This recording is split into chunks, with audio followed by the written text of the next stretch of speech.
الحمد لله الذي فضل سيدنا ومولانا محمدا صلى الله تعالى عليه وآله وسلم على العالمين جميعا وأقامه يوم القيامة للمذنبين المتلبسين الخطائين الحالكين شفيعا فصلى الله تعالى وسلم وبارك عليه وعلى كل من هو محبوب ومرضي لديه صلاة تبقى وتدوم بدوام الملك الحي القيوم وأشهد أن لا إله إلا الله وحده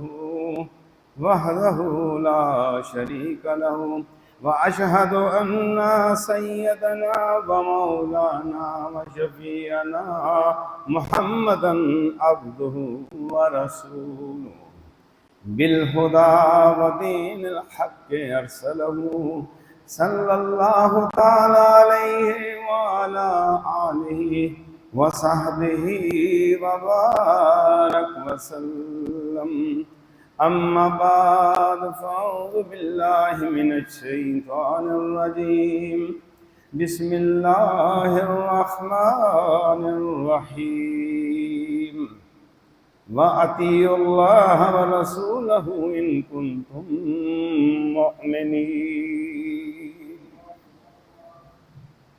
صدق الله العلي العظيم وصدق رسوله النبي الكريم ونحن على ذلك من الشاهدين والشاكرين والحمد لله رب العالمين. وقال الله تبارك وتعالى في شأن حبيبه إن الله وملائكته يصلون على النبي يا أيها الذين آمنوا صلوا عليه وسلموا تسليما اللهم صل على محمد وعلى آل محمد وبارك وسلم الصلاة والسلام عليك يا سيدي يا رسول الله وعلى آلك وأصحابك يا سيدي يا حبيب الله الصلاة والسلام عليك يا سيدي يا نبي الله وعلى آلك وأصحابك يا سيدي يا رحمة للعالمين. سبحان الله وبحمده سبحان الله العظيم. الله أكبر الله أكبر لا إله إلا الله والله أكبر الله أكبر وللہ الحمد. اگر دل میں عشق محمد نہیں ہے، اگر دل میں عشق محمد نہیں ہے تو کعبہ کو جانے کی کوشش نہ کرنا. در مصطفیٰ سے تعلق نہیں تو نصیب آزمانے کی کوشش نہ کرنا. میرے عزیزو، محبت رسول صلی اللہ تعالی علیہ وآلہ وسلم دونوں جہانوں میں کامیابی کی علامت ہے. اگر کوئی چاہتا ہے کہ مجھے دنیا کے جہان میں کامیابی ملے اور آخرت کے مقام پہ بھی کامیابی ملے اور قبر کے عذاب سے بھی بچ جاؤں، تو پھر اللہ کا یہ حکم ماننا پڑے گا، وَأَطِيعُوا اللَّهَ وَرَسُولَهُ، اطاعت کرو اللہ اور اس کے رسول کی. ان کنتم مؤمنین، اگر تم ایماندار ہو، ایمان والے ہو، پھر تمہیں اللہ تعالیٰ اور اس کے رسول صلی اللہ تعالی وسلم کی اتباع کرنی ہوگی. اتباع کے بغیر چارہ نہیں ہے. زبانی جمع تفریق اس جگہ پر نہیں چلے گی. ادھر پریکٹیکل کام کرنا ہے. جو دین لے کے آئے ہیں آقا نبی کریم صلی اللہ تعالی علیہ وآلہ وسلم، جو شریعت محمدی ہے اس پہ عمل کرنا ہوگا. اور اس عمل کا نام اتباع ہے، اطاعت ہے. اللہ کی اطاعت جو ہوگی ان احکامات میں جو قرآن میں ہے، اور اس کی تفسیر جو ہے آقا نبی کریم صلی اللہ علیہ وسلم کے احکامات ہیں، اور اس کے بغیر کامیابی نہیں۔ اور تمام مسلمانوں کے لیے آقا نبی کریم صلی اللہ تعالی علیہ وآلہ وسلم کی سنت مبارک اور آپ کے مبارک طریقوں پر عمل کرنا بے حد ضروری ہے۔ یاد رکھیے، اگر ایک شخص دوپہر کا قیلولہ سنت کی نیت سے کرتا ہے تو اس کا یہ عمل سنت سے ہٹ کر رات کی عبادت کرنے سے بھی بہتر ہے، کیونکہ یہ سنت ہے۔ قیلولہ اس کو کہتے ہیں کہ دن کو آپ نے کھانا کھایا اور تھوڑی دیر اس لیے لیٹ گئے کہ یہ میرے نبی صلی اللہ علیہ وسلم کی ادا ہے۔ اس میں کوئی خرچ ہوتا ہے؟ سنت کو اپنانے میں کوئی خرچ نہیں ہے۔ ایک قیلولہ کر لیا، حضور صلی اللہ علیہ وسلم کی سنت پہ عمل کر لیا، رات بھر عبادت کرنے سے یہ بہتر ہے، کیونکہ اس نے سنت کو زندہ کیا۔ اسی طرح امیر المومنین حضرت عمر بن خطاب رضی اللہ تعالیٰ عنہ کا فرمان کہ عشاء اور صبح کی نماز کی جماعت اتباع سنت میں ادا کرنا بہتر ہے، اس سے کہ کوئی بندہ رات بھر شب بیداری کرے اور عبادت کرتا رہے اور صبح کے وقت وہ سویا رہے۔ کیونکہ اب حکم یہ ہے کہ نماز با جماعت پڑھنی ہے، یہ حکم ہے، اور پھر یہ کر کے میرے آقا صلی اللہ علیہ وسلم نے دکھایا، یہ سنت ہے۔ اگر نفلی عبادت بندہ کرتا ہے، عبادات بہت زیادہ کرتا ہے، لیکن نبی کا طریقہ اختیار نہیں کرتا، تو پھر اس سنت کا جو اجر و ثواب ہے اس سے محروم ہوگا۔ تو آپ صلی اللہ علیہ وسلم کا طریقہ اور آپ کی سنت کو محبوب بنا لیا جائے، یہ صحابہ کرام رضوان اللہ تعالیٰ کی بھی ایک سنت ہے کہ آپ نے تمام صحابہ کرام رضوان اللہ تعالیٰ اجمعین نے حضور نبی کریم صلی اللہ تعالی وسلم کی سنت سے محبت کی ہے، اور مسنون عمل کی مقبولیت اور قدر و منزلت اور اس کی اہمیت جو ہے وہ اپنی جگہ پر بہت عالی شان ہے۔ لیکن افسوس کہ آج ہم آسان ترین سنتوں پر عمل نہیں کر رہے اور بہت بڑے اجر و ثواب سے محروم ہو رہے ہیں۔ ہمیں چاہیے کہ ہم اپنے محبوب صلی اللہ علیہ وسلم کی اداؤں کو تلاش کریں، آپ کے مبارک طریقوں کو تلاش کریں، آپ کی سنت مبارک کو تلاش کریں جو آپ کی سنت پہ عمل پیرا ہیں۔ انسان کا سونا جاگنا، اٹھنا بیٹھنا، کھانا پینا اگر حضور صلی اللہ تعالی وسلم کی سنت کے تابع نہیں ہے تو پھر میرے عزیزو یہ دیکھ لیں کہ پھر ہم نفس امارہ کے حوالے ہیں، ہم اپنے نفس کی بات کو مانتے ہیں، حضور صلی اللہ علیہ وسلم کی بات کو نہیں مان رہے۔ اور میرے آقا نبی کریم صلی اللہ علیہ وسلم نے اپنی سنت کی اہمیت کو اجاگر کرتے ہوئے حدیث مبارک مشکات شریف کے اندر ہے، من احب سنتی فقد احبانی ومن احبانی کان معی فی الجنہ۔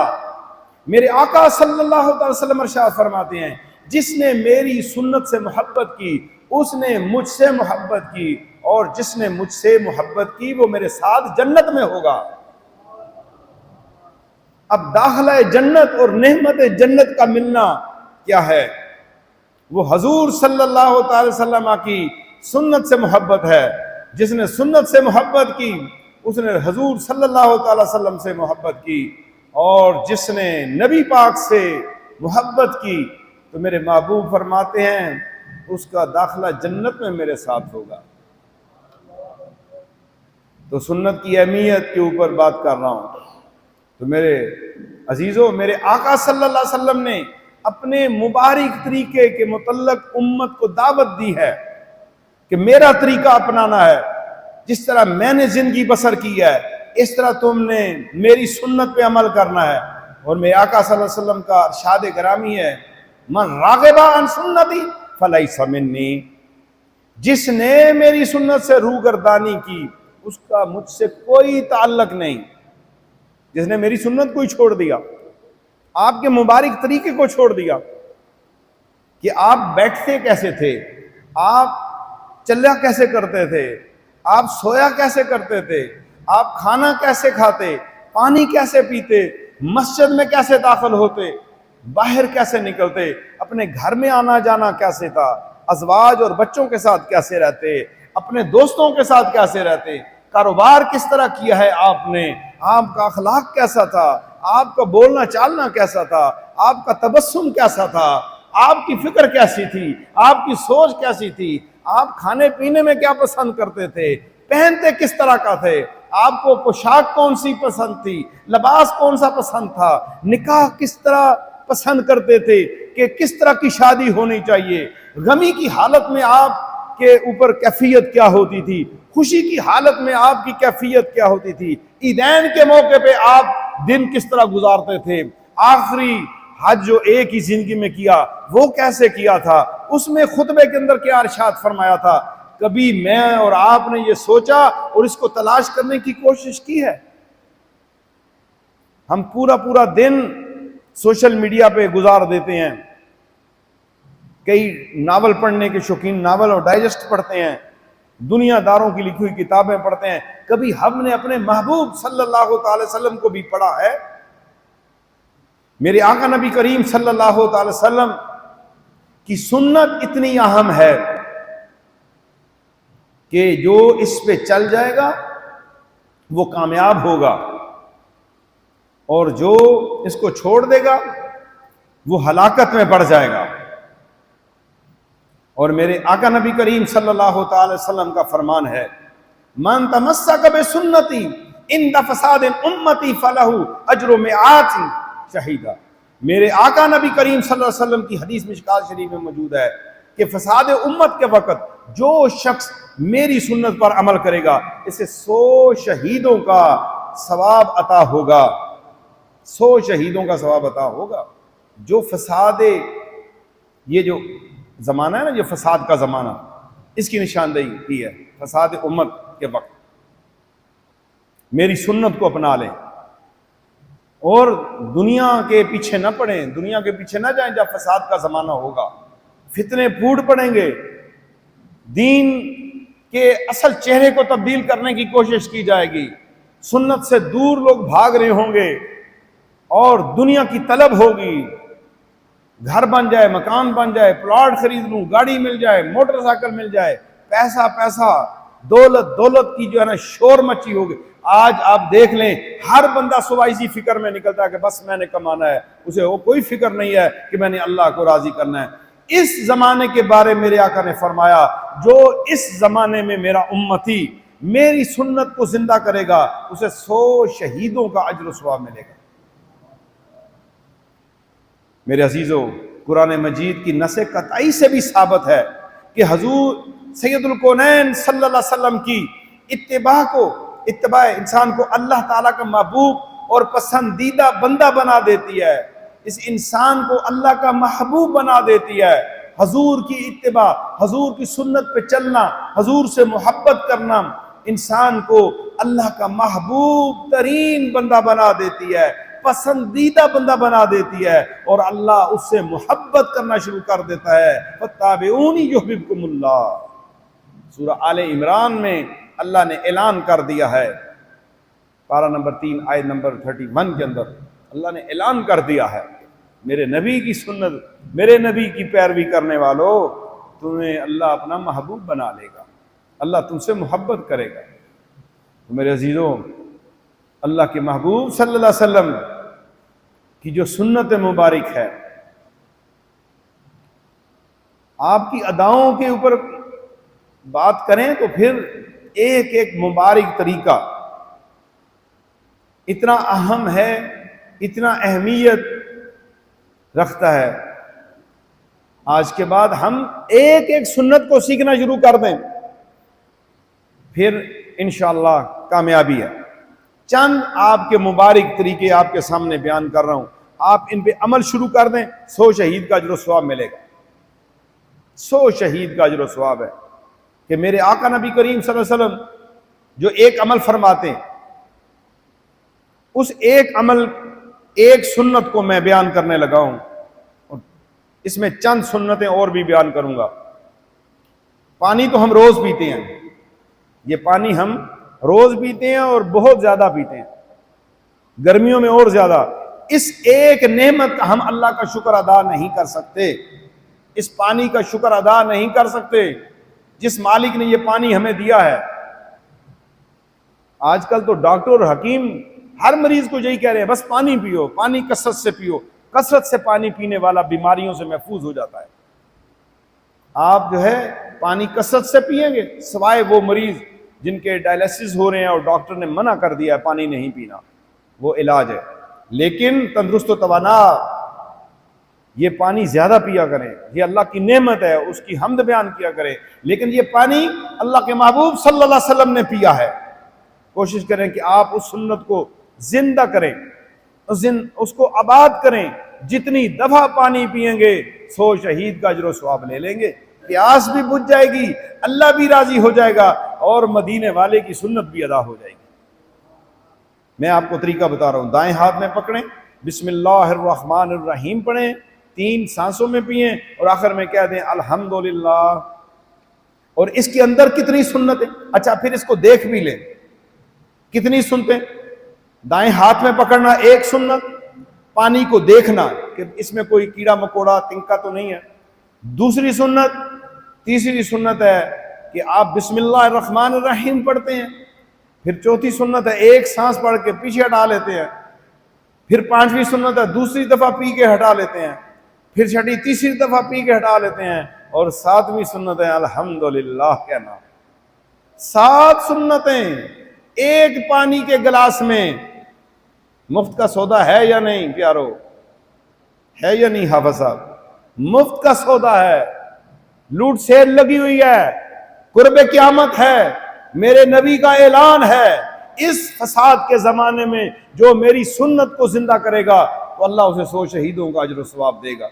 اب یہ میں پانی پینے لگا ہوں، دیکھیں 7 سنتیں کیسے پوری ہوتی ہیں آپ نے گننا ہے، اور آج کے بعد اللہ کی رضا کے لیے، اللہ کی محبت میں، رسول اللہ کی اتباع اور سنت میں اس مبارک طریقے کو اپنانا ہے انشاءاللہ۔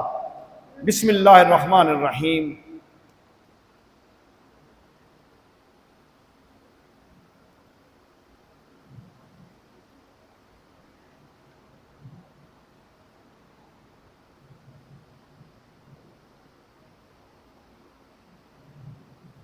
الحمدللہ الحمدللہ رب العالمین علی کل حال۔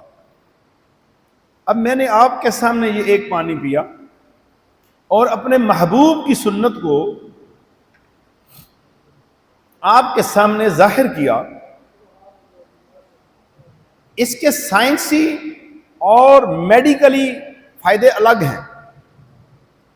بہت سے لوگوں کو پانی پیتے ہوئے موت طاری ہو گئی، اس لیے کہ ایک دم گٹ گٹ پانی پیا اور پانی سانس میں چڑھ گیا اور موت آ گئی۔ یہ بڑا اس کا میں اس کا رکاوٹ بتا رہا ہوں، جب آپ ایک گھونٹ پی کے پانی کو ہٹا دیں، کیوں گلا خشک ہے اور وہ پانی اسے تر کرے گا، پھر دوسرے سانس میں کچھ گھونٹ پی لیں، 3 گھونٹ کم از کم پی لیں، اور بقیہ گلاس تیسرے سانس میں مکمل کر لیں۔ اگر گلاس بڑا ہے تو اسے 2 سٹیپس میں پی لیں، 3 میں پی لیں، یا پانی بہت ٹھنڈا ہے 3 سانس میں گلاس ختم نہیں ہوتا، ایک دفعہ پئیں 3 دفعہ کر لیں الحمدللہ کے، پھر دوبارہ پانی پئیں بسم اللہ پڑھ کے، پھر اسی طرح 3 سانسوں میں اور الحمدللہ کہہ کے۔ بڑے برتن سے پانی پینا ہے تو اس طرح ہوگا۔ اور آپ صلی اللہ علیہ وسلم نے پانی کو دیکھ کر پینے کی سنت بیان کی ہے کہ اسے لازمی دیکھا جائے، کیونکہ اس میں کیڑے مکوڑے بھی ہوتے ہیں، کوئی اور آپ کو تنکا یا کوئی ایسی زہریلی چیز اندر جا سکتی ہے۔ اور آپ صلی اللہ علیہ وسلم نے اپنے مبارک ہاتھوں پہ پانی ڈال کے اس طرح بھی پیا ہے، یہ بھی آپ کا مبارک طریقہ ہے۔ ٹھیک ہے، لیکن اس سے پانی ضائع نہ ہو کہ آپ ٹوٹی کھول دیں نیچے رکھیں اور لگاتار پیتے رہے. پینا ادھر بھی پھر اسی سنت کے مطابق ہی ہوگا. اگر ایک گھونٹ لے لیں پہلے پی لیں، پھر تھوڑا سا پانی لے لیں وہ دوسرا پی لیں اگر کسی ندی نالے میں صاف پانی والی جگہ پہ ہیں، پھر تیسرے میں لے لیں وہ پی لیں. اس طرح آپ کی یہ سنت ادا ہو جائے گی. یہ ایک سنت ہے، اجر و ثواب اتنا زیادہ، تو باقی سنتوں کا کیا کمال ہوگا جو میرے نبی کریم صلی اللہ علیہ وسلم کے دن رات گزرے ہیں، امت کو دکھایا ہے، کر کر کے دکھایا ہے صحابہ کو. صحابہ معلم ہے پوری امت کے، استاد ہیں پوری امت کے. حضور صلی اللہ علیہ وسلم کے صحابہ اکرام رضوان اللہ تعالی اجمعین استاد ہیں ہمارے، معلم ہیں ہمارے، رہبر ہیں ہمارے، سردار ہیں. اس مبارک طریقے کو اپنائیں، اپنی مرضی چھوڑ دیں ہر کام کے اندر، مرضی ہو اللہ کی اور اس کے رسول صلی اللہ علیہ وسلم کی. زندگی میں اگر کامیابی چاہتے ہیں تو پھر آپ کو زندگی گزارنے کا مزہ آ جائے گا کہ ہر ٹائم ہی ہر کام ایسا جس میں اللہ کی رضا ہے. آپ دنیا کا کوئی کام کر لیں اس کا طریقہ حضور صلی اللہ علیہ وسلم کی ذات گرامی سے ملے گا. ٹھیک ہے، میرے آقا صلی اللہ علیہ وسلم کا ملے گا. مثال ہے، ایک گاڑی کو دیکھ لیں، آپ گاڑی میں ہی بیٹھنا چاہتے ہیں تو کوشش کریں کہ اس کو دائیں ہاتھ سے کھولیں. اب چونکہ سنت میں آ گیا، حدیث سے ثابت ہو گیا کہ ہر کام دائیں ہاتھ سے کریں. جب آپ ہر جائز کام دائیں ہاتھ سے کریں گے تو وہ سنت ہے. اب گاڑی میں بیٹھنا بھی وہ ادا سنت ہو جائے گی. اس کو بسم اللہ الرحمن الرحیم پڑھیں گے، پھر اس کی دوسری سنت ہو جائے گی. گاڑی کو جب چلائیں گے آپ سفر کی دعا پڑھیں گے، تیسری سنت ہو جائے گی. اور پھر جہاں رکیں گے آپ وہاں رکتے ہوئے اترتے ہوئے اللہم بارک لنا فی پڑھیں گے، یہ اگلی سنت ہو جائے گی. پھر موقع ہے تو وہاں پر 2 نفل پڑھ لیں گے، یہ اگلی سنت ہو جائے گی. تو آپ کو سفر کے اندر بھی حضور صلی اللہ علیہ وسلم کا ساتھ رہے گا. مزہ تو تب ہے کہ آپ خلوت میں ہوں یا جلوت میں، آپ سفر میں ہوں، آپ بس اور گاڑی میں ہوں، آپ کشتی میں ہوں، آپ جہاز میں اڑ رہے ہوں، آپ اپنے محبوب کے ساتھ ہیں. اور محبوب کون ہے اللہ کے بعد؟ وہ اللہ کے محبوب صلی اللہ علیہ وسلم کی ذات گرامی ہے. ساتھ ہونے سے مراد یہ ہے کہ ہم جب آپ کا کام کریں گے سوچوں میں آئیں گے. آقا سوچ میں آئیں گے، میرے نبی نے پانی ایسے پیا، میرے نبی کا بیٹھنا ایسے تھا، میرے نبی کی ادا ایسی تھی. ایک اور ادا بتاتا ہوں. حضرت ابن عمر رضی اللہ تعالیٰ عنہ اس حدیث کی روایت کرتے ہیں کہ میں نے سید الکونین صلی اللہ علیہ وسلم کو کعبہ شریف کے صحن پاک میں بیٹھے ہوئے دیکھا. اس ادا کو آپ نے محفوظ کر لیا حدیث کے ذریعے، وہ حدیث بن گئے. آپ کا کلام جو تھا، حضور کی ادا جو تھی، اس کو محفوظ کر دیا امت کے لیے. میں نے اور آپ نے دیکھنا ہے کہ ہم اب بیٹھتے آپ بھی ہوں گے لیکن پتہ نہیں ہوگا کہ آیا کیا یہ ادا میرے نبی کی ادا ہے یا نہیں. تو آپ فرماتے ہیں کہ میں نے اپنے محبوب کو کعبہ شریف کے صحن میں ایسے دیکھا کہ اپنے دونوں مبارک پنڈلیوں کو مقدس ہاتھوں کے حلقے میں لے کر بیٹھے دیکھا. اور پھر حضرت آپ سے ہی یہ روایت آتی ہے کہ اپنے دونوں ہاتھوں سے آپ نے اپنے گھٹنوں کو کھڑا کر کے اور اس کو ہلکا بنایا اور اس طرح آپ بیٹھے. یہ ایک ادا سامنے ہے. بیٹھنے کی بہت سی ادائیں ہیں آپ کی، یہ ایک ادا میں نے اپنی بتائی ہے. ٹھیک ہے، کسی کو اگر سمجھ آئی ہے تو مجھے بیٹھ کے دکھائے ادھر.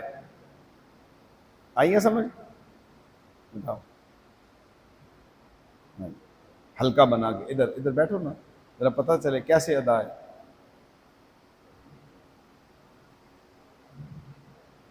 دونوں ٹانگیں کھڑی کرو، یہ دونوں کھڑی کرو، ایسے ہلکا بناؤ. یہ ادا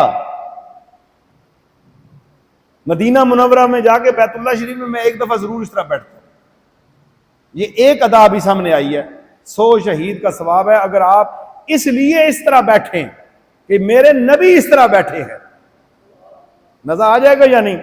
تھوڑی دیر کے لیے جو بیمار نہیں، میں چونکہ اوپر بیٹھا ہوا ہوں اور آپ سارے اگر اس ادا سے بیٹھیں اس لیے کہ میرے نبی کی یہ ادا ہے، سیکھ بھی لیں گے. سمجھ آ گئی؟ یہ ادا ہے. ہلکا بنانا اس کو کہتے ہیں. ہلکا بنا کے اپنے ساتھ وہ اس طرح بیٹھ سے آیا کرتے تھے. ٹھیک ہے جی، ادھر سے رہے. یہ ایک ادا میں نے آپ کے سامنے بتائی. اور آپ صلی اللہ علیہ وآلہ وسلم بعض اوقات 2 زانو ہو کر اپنے دونوں پاؤں کی پشت پر بیٹھتے. وہ کس کو آتا ہے؟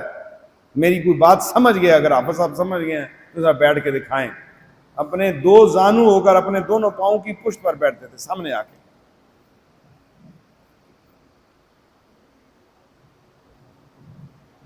یہ ہے. یہ سب سے زیادہ عام حالت میں خطاب کے دوران صحابہ کو جب آپ خطبات دیا کرتے تھے تو اس طریقے سے آپ بیٹھا کرتے. یہ دوسری ادا ہے آپ صلی اللہ علیہ وسلم کے بیٹھنے کی. اور حبیب مکرم صلی اللہ علیہ وسلم ادھر ہی تشریف رکھیں. مسجد شریف میں 4 زانو بیٹھ جاتے اس وقت فجر کی نماز کے بعد جب سورج اچھی طرح نکل آتا، یعنی اشراق تک 4 زانو بیٹھتے. تو آپ بھی ہیں، لیکن اب ایک ایک ادا کو ذہن میں رکھنا ہے. میں ایک ایک ادا آپ کے دل و دماغ میں ڈالنا چاہتا ہوں. 4 زانو ہو کے بیٹھ جاتے. یہ ٹائم زیادہ تر فجر کی نماز کے بعد کیا کرتے اور زیادہ 2 زانو بیٹھا کرتے. اور 2 زانو ہو کر بیٹھنا، 2 زانو جیسے یہ پہلے بیٹھے تھے. اب اس سنت کو دوبارہ ریپیٹ کر رہا ہوں. 2 زانو بیٹھنا میرے نبی صلی اللہ علیہ وسلم کا پسندیدہ طریقہ ہے. پسندیدہ طریقہ ہے. اور اب اگر کوئی بیمار ہے، وزن بڑھ گیا، بیٹھ نہیں سکتا، ایک دفعہ کوشش کرے اس طرح بیٹھنے کی اور پھر اپنی دوسری طرح بیٹھے جیسے آسانی کے ساتھ بیٹھ سکتا ہے. کیونکہ سختی نہیں ہے دین میں، نرمی کے ساتھ کام کرنا ہے. اگر پاؤں پہ زخم ہے یا موٹاپے کی وجہ سے وہ 2 زانو نہیں بیٹھ سکتا تو پھر وہ اس طرح بیٹھ جائے جو میں دیگر مبارک طریقے بتا رہا ہوں. وہ اور بیمار ہے تو کرسی پہ بیٹھ سکتا ہے، اونچی جگہ پہ بیٹھ سکتا ہے، کوئی اسے شریعت منع نہیں کر سکتی. تو یہ آپ صلی اللہ علیہ وسلم کا مبارک طریقہ ہے 2 زانو ہو کے بیٹھنا. اور حضرت جابر بن سمرہ رضی اللہ تعالیٰ عنہ فرماتے ہیں حضور صلی اللہ علیہ وسلم کو تکیہ پر ٹیک لگائے ہوئے میں نے دیکھا. آپ تکیہ استعمال کرتے ہیں، اب جب بھی استعمال کرنا ہے اسے ایسے کریں کہ میرے نبی نے اس پہ ٹیک لگائی ہے. اور تکیہ کسی کو پیش کرنا یہ میرے نبی صلی اللہ علیہ وسلم کی سنت ہے کہ جو اپنے مہمان کو تکیہ پیش کرے گا قیامت والے دن خادمین اسے تکیہ پیش کریں گے. بات جو ہے سمجھنے کی ہے. آپ صرف اس لیے خدمت کرتے ہیں جی کہ میرا نام ہو جائے، نہیں، نام اس لیے کہ یہ کام میرے نبی نے کیا ہے. تکیہ اب لگائیں گے تو آپ کے ذہن میں ہونا چاہیے کہ میرے نبی صلی اللہ تعالی وسلم نے یہ عمل کیا ہے. اور پھر ہمارے تکیے اور سرکار کے تکیوں میں بھی بڑا فرق ہے. اور سرکار نے تو جس چیز کو مس کر دیا وہ برکت والی بن گئی. لیکن اتنی سادہ زندگی، پوری کائنات کا تصرف اللہ نے دے دیا ہے. زمین و آسمان کی خزانوں کی چابیاں آپ کو مل گئی ہیں. لیکن میرے نبی کی عاجزی دیکھیے، زمین پر بیٹھنا بھی آپ صلی اللہ علیہ وسلم کی مبارک سنت، اور اس طرح ہلکا دے کے بیٹھے ہیں، فکر میں ہیں، اللہ کی سوچ میں بیٹھے ہیں. اور حضرت ابن عمر فرماتے ہیں کہ حبیب مکرم صلی اللہ علیہ وسلم میرے پاس تشریف لائے، میں نے آپ صلی اللہ علیہ وسلم کے لیے تکیہ لگایا جس میں کھجور کی چھال بھری ہوئی تھی، اور آپ صلی اللہ علیہ وسلم زمین پر تشریف فرما ہو گے اور تکیہ استعمال کیا. کھجور کے پتے اس میں پڑے ہوئے تھے. ہم تو نرم آج کل جدید قسم کے تکیے ہیں۔ تو میرے عزیزو، میرے نبی کی یہ سنت اور یہ ادا جو میں نے آپ کو بتائی ہیں، یہ مبارک طریقے ہیں، ان پہ چلنا شروع کر دے۔ انشاءاللہ میں کوشش کروں گا کہ میں تمام شعبہ زندگی کے اوپر جو ہے اس موضوع کو لے کے آپ تک سنت مبارک کو پہنچانے میں کامیاب ہو جاؤں اور امت تک میں اپنا پیغام پہنچا سکوں۔ یہ تہیہ کیا ہوا ہے کہ اس روحانی دینی دعوت کے سفر میں میں نے امت تک جو ہے نا حضور کی ادائیں پہنچانی ہے اور حضور کے اتباع کے کام پہنچانے ہیں اور قرآن و سنت کی بات پہنچانی ہے۔ اس پہ آپ بھی عمل کریں، میں بھی عمل کروں۔ اللہ تعالیٰ پوری امت مسلمہ کی خیر فرمائے اور ہمیں با عمل زندگی گزارنے کی توفیق عطا فرمائے۔ آمین بجاہ نبی الکریم۔